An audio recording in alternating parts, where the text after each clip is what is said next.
Investigation Division in D.C. About 2 years before I retired, I received a call from Alaska region where the region wanted to know what to tell the media.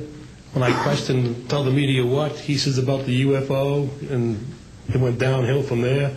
What UFO? It turned out I told him what any government employee would do at that time was to tell them it's under investigation. And then I had him send all that data to the FAA's tech center in Atlantic City. The next day, my immediate boss, service director, Harvey Saphir, and I went to Atlantic City.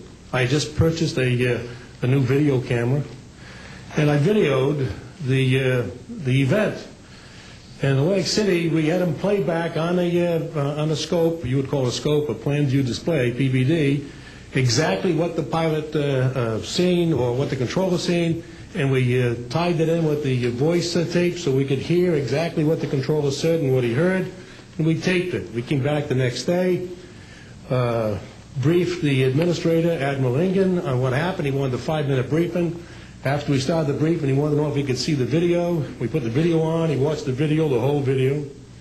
The next day, he set up a meeting for me to give a dog and pony show to President Reagan's scientific staff and whoever they brought over, and to hand off all that data to them.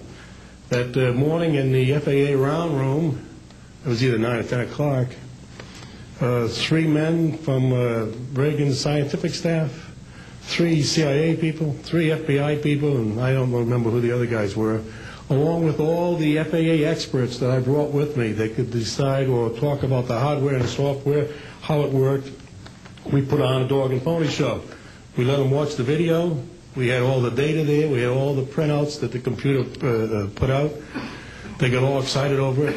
When it was all done, the CIA, one of the CIA men told the people they were now sworn to secrecy, that this meeting never happened and this event never happened. When I asked him why, I thought it was probably just a stealth bomber at the time. He says, well, this is the first time that we have recorded radar data on a UFO, and these guys are going to get all excited, drooling over all this data. I said, well, you're going to tell the public about it? And he says, no, we don't tell the public about this. It would panic the public. He says, we're going to go back and study this. I said, okay. It was what he was going to do. Now, I've told this story many times, and I get sometimes funny looks from people. I have with me the voice tapes of the controllers that were involved, the FAA original tapes. See, after we handed this stuff off to the President's staff, the FAA didn't know what to do with it. We don't separate UFOs from real traffic, so it's not our problem. Okay? I have a copy of the original of the video that we took, which is rather interesting. And once the thing was all over, the reports started coming into my office, but because it wasn't an FAA air traffic problem, the FAA's report ended up on a table in my office. And it stayed there until I retired, when one of the staffers packed up all my gear and helped it move to my house.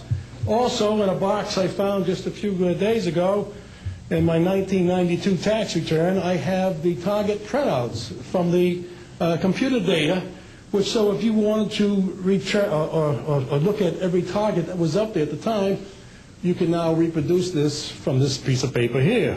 And it's called the UFO Incident, Japan 1648, I believe the number was. It happened on November the 18th, 1986. I'm prepared to go to Congress, to swear before Congress that everything I've told you people